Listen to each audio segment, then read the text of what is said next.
ഇല്ലാതെ നടത്താൻ നീ ഇപ്പൊ പഠിച്ചില്ലേ? ചോദിക്കുന്നതിന് മറുപടി പറഞ്ഞാൽ ഞാൻ ഇല്ലാതെ ഏത് വിഷയവും കൈകാര്യം ചെയ്യാൻ ഇപ്പൊ നീ പഠിച്ചില്ലേ?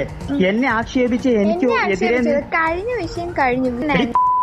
എടി നിന്നെ ഞാൻ തലാക്കിയിൽ ഒഴിവാക്കിയിരിക്കുന്നു. നിന്നെ 3 തലാക്കും ചെല്ലിയിരിക്കുന്നടി.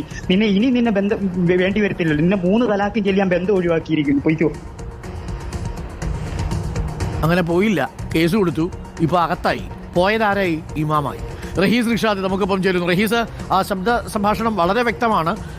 ഇമാമാണ്, ഇക്കാര്യം നിയമത്തെക്കുറിച്ചൊക്കെ ബോധമുണ്ടാവേണ്ടയാളാണ്.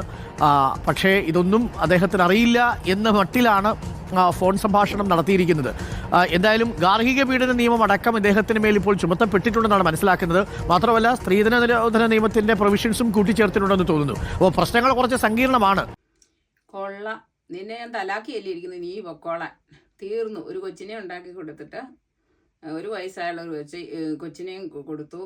ആ പെങ്കൊച്ചിന് 20 വയസ്സേ പ്രായമുള്ളൂ ഇപ്പോഴും. എന്നിട്ട് നിന്നെ തലാക്കിയല്ലേ ഇരിക്കുന്നത്, നീ പൊക്കോളാം. ഇങ്ങനെ ഓരോരുത്തർ തലാക്കിയല്ലേ. ഇതാണ് ഇയാൾ, ഈ പള്ളിയിലെ ഇമാമാന്ന് അവനെ. ഇതൊക്കെയാണ് ഇവർ കാണിക്കുന്ന പരിപാടികൾ. എന്തൊരു അസംബന്ധമാണ് അല്ലേ? നമുക്കത് വിശ്വസിക്കാൻ തോന്നുകയല്ല. അതുപോലെയുള്ള അസംബന്ധമാണ് ഈ കാണിക്കുന്നത്.